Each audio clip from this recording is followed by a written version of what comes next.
World War II left Croatia with a deeply complex and contested legacy. Torn between collaboration and resistance, ethnic conflict and anti-fascist unity, Croatia's wartime experience continues to provoke heated debates and shape national identity. While the country saw the rise of the genocidal Ustaše regime and widespread atrocities, it was also home to a powerful anti-fascist resistance movement. Today, grappling with this dual legacy is central to understanding modern Croatian politics, historical memory and regional relations. The Ustaše regime and the independent state of Croatia. In April 1941, following the Nazi and fascist invasion of Yugoslavia, the independent state of Croatia, NDH, was created as a puppet regime under Axis control. Led by Ante Pavelić and his fascist Ustaše movement, the NDH included most of modern-day Croatia and Bosnia-Herzegovina. The Ustaše pursued a violent campaign of ethnic and religious purification, targeting Serbs, Jews, Roma, and anti-fascist Croats. Their regime established concentration camps, including the notorious Jasenovac, where tens of thousands, possibly over 100,000, were murdered. The Ustaše promoted an ideology of ultranationalist Catholic Croatian identity, supported forced conversions of Orthodox Serbs, and carried out mass executions. This period remains one of the darkest chapters in Croatian history. The regime claimed to represent Croats, but its rule was marked by foreign domination, extreme violence and domestic repression. Resistance and the role of Croatian partisans. Not all Croats supported the Ustaše. In fact, many actively resisted. A significant number joined the Yugoslav Partisans, a communist-led multi-ethnic resistance movement under Josip Broz Tito. The Croatian partisans included both Croats and Serbs living in Croatia who fought against the Ustaše, Nazi occupation and Italian forces. They promoted the ideals of brotherhood and unity, aiming to build a federal Yugoslavia based on socialist and anti-fascist principles.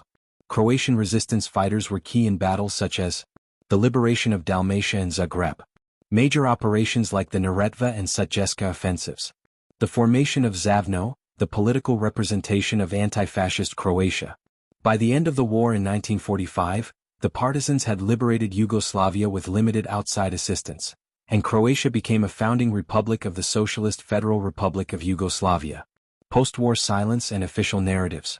Under Tito's rule, Yugoslavia promoted a unifying anti-fascist narrative that emphasized the heroism of the partisans while suppressing open discussion about ethnic tensions, wartime collaboration and reprisals. Topics like the crimes of the Ustaše, the suffering of Serbs and Jews, or the post-war executions of collaborators at Bleiburg were politically sensitive and often taboo. While many war criminals escaped justice, others faced summary executions without trial, especially during the chaotic final days of the war. The communist regime also censored criticism of its own actions, and partisan repression was rarely acknowledged. As a result, for decades, Croatia's World War II legacy was framed through the lens of official ideology rather than open historical debate. Reemergence of contested memory in the 1990s. With the collapse of Yugoslavia in the 1990s and the emergence of independent Croatia, new nationalist narratives began to challenge the old communist version of history. In the context of the Yugoslav wars, some political groups sought to reframe Croatia's World War II legacy by downplaying or denying Ustaše's crimes, emphasizing Croatian suffering during and after the war, e.g. Bleiburg, rehabilitating certain figures or symbols associated with the NDH.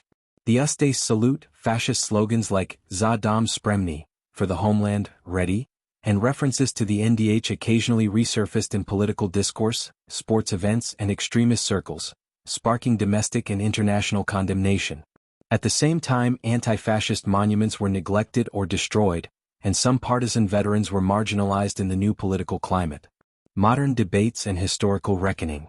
Today, Croatia remains divided in how it remembers World War II.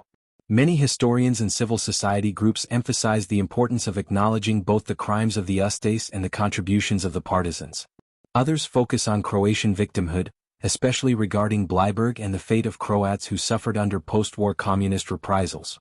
Jewish, Serbian, and Roma communities have raised concerns over revisionism and the glorification of fascist symbols.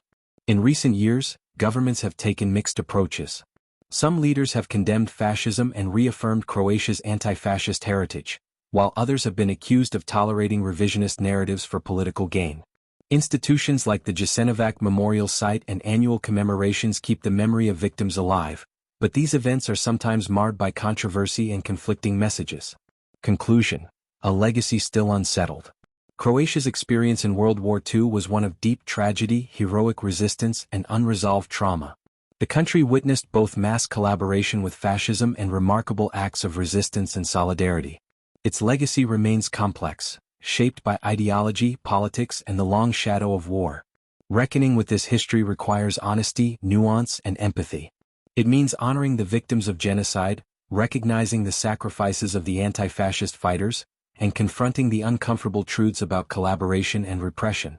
Only through open dialogue and education can Croatia move beyond the divisions of the past and build a future rooted in truth and shared understanding.